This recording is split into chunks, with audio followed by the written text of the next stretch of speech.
ଆଜି ଥିଲା ପଣା ସଂକ୍ରାନ୍ତି ଆଉ ହେଉଛି ବିଷୁବ ସଂକ୍ରାନ୍ତି। ଯାହା ବି କୁହନ୍ତୁ, ପଣା ସଂକ୍ରାନ୍ତି କୁହନ୍ତୁ କି ବିଷୁବ ସଂକ୍ରାନ୍ତି କୁହନ୍ତୁ, ଆମେ ଭାଉଜ ନଣନ୍ଦ ଭାଉଜ ରେଡ଼ି ହେଇଗଲୁ ଟିକେ ମନ୍ଦିର ଯିବା ପାଇଁ। ମାଆ କହୁଛନ୍ତି ତୁମେ ଦୁଇ ଜଣ ଛିଡ଼ା ହୁଅ ତ ମୁଁ ଟିକେ ଭିଡ଼ିଓ ବନାଏ।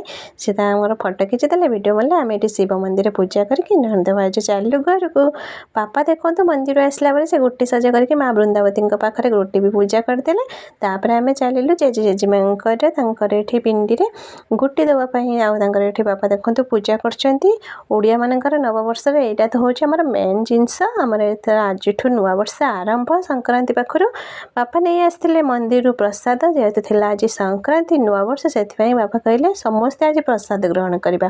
କଦଳୀପତ୍ର ନେଇ ଆସିଥିଲେ। କଦଳୀପତ୍ରରେ ବସିକି ସମସ୍ତେ ସାଙ୍ଗ ହେଇକି ଖାଇଥିଲୁ। କି ଆନନ୍ଦ କଦଳୀପତ୍ରରେ ଖାଇବା।